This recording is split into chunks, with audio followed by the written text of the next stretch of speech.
Hi, folks. This is Mark by Mark A. Foster, Ph.D. for the Maoist Third Worldist Collective. Today, I am going to take what I said about speaking the language of the heart to the third world and flip it upside down on its head. I would imagine that many of you are familiar with Marx's well-known phrase, which I just twisted, where Marx said that he had flipped Hegel upside down on his head. What I mean by flipping what I said yesterday about the language of the heart on its head is to basically talk about the diversity which exists within the third world. There is a tendency by, I think, almost everyone. I don't think this is unique to people in the first world, or to people from the United States, or unique to anybody, to talk about people as if they are a monolith, as if they are all the same, that there is a third world with distinctive and defining characteristics which can be distinguished from the first world. Well, when you think about it closely, I don't think you need to think about it that closely, but when you think about it closely, the absurdity of that idea becomes, I think, quickly apparent. There is tremendous diversity between different parts of the third world. Let me begin by talking about the first world, since that's where I'm from. That's where I'm speaking from right now. That's where I've lived my entire life. And most of my travels have been within the first world, United States and Europe and Canada. So I know a lot about the first world. And I've lived in many different parts of the United States. I've lived in New York City, where I was born. I've lived on Long Island, the suburbs of New York City. I've lived in Georgia twice. I've lived in Mississippi. I've lived in Virginia.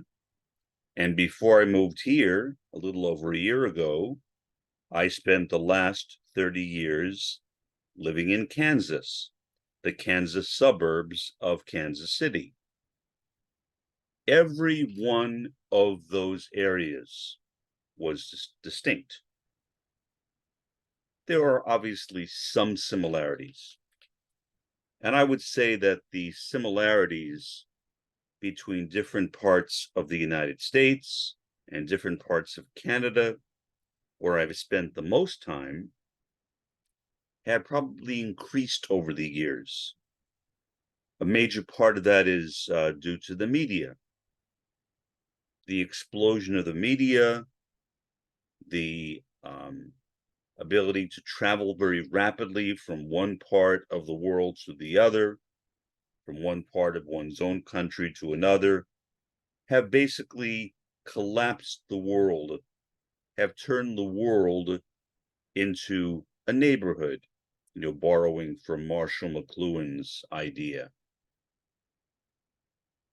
So even if I'm just talking about where I am from, I see a tremendous amount of diversity.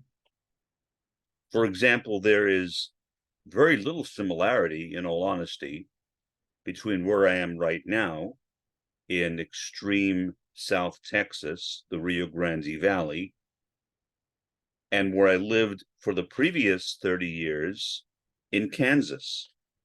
Hardly any similarity at all. And yet they are both parts of the United States. I saw very little similarity between southwestern Virginia, where I lived for 4 years in the Appalachian Mountains, way high up in the Appalachian Mountains, literally out in the middle of nowhere, which is considered to be a part of the Southeast, and either Georgia or Mississippi. Entirely different worlds. Very little similarity, cultural, even linguistic. I remember when I first moved to Wise, Virginia. If you want to know about Wise, Virginia, just look it up and you'll see exactly where it is. It's right in the extreme part of southwestern Virginia, 15 miles from Jenkins, Kentucky, and about half an hour from Kingsport, Tennessee. Literally out in the middle of nowhere. My difficulty for the entire 4 years that I spent in southwestern Virginia was understanding people. Appalachian people in southwestern Virginia have a very unusual accent, and they use rather strange expressions to me. So I could not understand what many people were saying.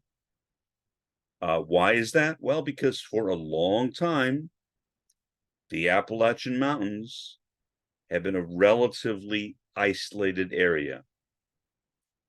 The southern Appalachian area, in particular, has historically had bad roads. It's gotten better over time. And so people just didn't go there. So southern Appalachian culture pretty much developed on its own. A similar phenomenon has taken place in the area where I'm now living, in the Rio Grande Valley of Texas, which also was cut off from most other parts of Texas and most other parts of the United States for a very long period of time. Are there any similarities between these places? Some. Are there many similarities between these places? No. They are all very, very distinct. And so just based upon my own experiences, traveling around the Western world, United States, Canada, Switzerland, the UK, etc., I have seen a lot of difference. There is more similarity between New York City and London than there is between New York City and where I am living right now in the Rio Grande Valley of Texas. So there are a lot of complications in understanding the differences between various regions of the first world. So if I take that same basic idea and I apply it to the third world, I think we can see a similar type of result. Now, I can't speak, unfortunately, in as much detail about the third world as I could about the first world, because I haven't been to that many parts of the third world. I've been to the Republic of the Congo in Central Africa, specifically Kinshasa and the metropolitan area around Kinshasa. And I have been to Mexico, the Rio Grande Valley of Mexico, which begins just 3 miles from where I live. Are there many similarities between Kinshasa and the Rio Grande Valley of Mexico? No. Are there many similarities between, let's say, comparing first and third world, the Rio Grande Valley of Texas and the Rio Grande Valley of Mexico? Yes and no. I attended a recent meeting of my condo community. There are a lot of people who live in my condo community who speak absolutely no English. Sadly, I cannot speak Spanish, which puts me at a great disadvantage. I really need to learn Spanish, and that is high on my priority list, and eventually I will get to it. One of the common complaints, as I was told, because I didn't understand what they were saying, that was going on at my condo gathering, was that the Mexicans from Mexico and the Mexican Americans from here in Texas could not understand each other. In other words, there is a difference between the kind of Tex-Mex that is spoken here in the Rio Grande Valley of Texas and the Mexican dialect that is spoken in the Rio Grande Valley of Mexico. So what we see when we look over the entire world, whether it is comparing different parts of the first world with each other, whether it is comparing different parts of the third world with each other, or whether it is comparing neighboring parts of the first world and the third world with each other, is an enormous amount of diversity. So I think we need to be careful not to speak about the third world, or for that matter, the first world, as if it is a single entity, because it is not. They are both very distinct, and the regions in those areas are very distinct. The cultures are very distinct. When I was in Kinshasa, in the Republic of the Congo, there were different languages spoken in the Republic of the Congo. The one language that united all of them potentially was French. But only the more educated people who lived in Kinshasa could speak French. That left people pretty much within their own tribal communities in Kinshasa, unable to communicate that well with people in other tribal communities right in that same city of Kinshasa. So I think we need to be sensitive to that. So when I talk about third world Maoism, I always need to remember that I'm not talking about a single place. There is no place called the third world, meaning a single place called the third world. The third world is a name that we use to refer to an area that has been victimized by the imperialism, by the colonialism, and by the cultural hegemony of the first world. That's basically what the third world has in common. It's shared oppression. It's shared domination. It's shared victimization. But if you go too much beyond that and try to draw comparisons, you're heading into territory which will only lead to confusion.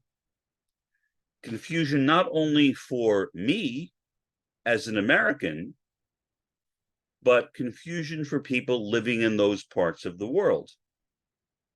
So if I assume that all Mexicans share the same culture, or all residents of the Congo, or all residents of Kinshasa share the same culture, I will be doing a disservice to them, because I will not be able to effectively engage with them. And as a communist who believes in the third world, that after the first world eventually dies away in one way or another, that what will be left, predominantly anyway, will be the third world, I need to know what I'm talking about. if I don't know what I'm talking about, if I'm just speaking in these broad generalities without really paying enough attention to the concept of diversity and to the tremendous differences which exist between different parts of the third world, then my ability to engage with people from that part of the world, say I travel to a certain place, even in my podcasts, I'm communicating, hopefully, to people in the third world, but I can't assume that everyone I am communicating with in the third world is the same or shares the same culture. So we live in a world of tremendous diversity. That's one thing. On the other hand, we live in a world which is dominated by a great deal of what Antonio Gramsci called cultural hegemony. That the imperialism of the first world has had this enormous effect upon not only the first world, but upon the third world as well. So that when you travel to different parts of the third world, you see evidences of the influence of Western, and in particular, American culture. So it's a complex thing to discuss. It cannot be approached simply. If we try to approach it too simply, we will not only confuse ourselves, but we will confuse the people that we are talking to in the third world. And as a result, our efforts, the efforts that we really need to expend on communicating some of the principles of Maoism, third worldism, to the third world, will be wasted, because we will not be able to figure out a way to effectively convey our thoughts to people who live in those parts of the world. So, going back to yesterday, on the one hand, I think it is valid to talk about speaking the language of the heart to the third world, to people who have not been as contaminated by the Enlightenment and some of the more negative aspects of the Enlightenment. Not to criticize the Enlightenment wholesale. Certainly, there are many positive aspects to it. But with the Enlightenment came this kind of cultural corruption, came capitalism, which has now infected not only the first world, but much of the third world as well. And in addition, by thinking of the whole world as one thing, which of course it's not, I will not be able to communicate in a way that will elevate the consciousness or do what the founder of critical pedagogy, Paulo Freire, referred to as conscientization, meaning raising the consciousness of people through education, but also through other means as well. And ultimately, if we want to see communism, as I do, and hopefully as you do, established in the world today, we need to make sure that our efforts or our practices of conscientization are effective. And we can only do that if our understandings of the third world are nuanced, are particularized, and we don't make the mistake of thinking of the third world as a single place. This has been Mark for Mark A. Foster, Ph.D. Have a pleasant day and an even better day tomorrow.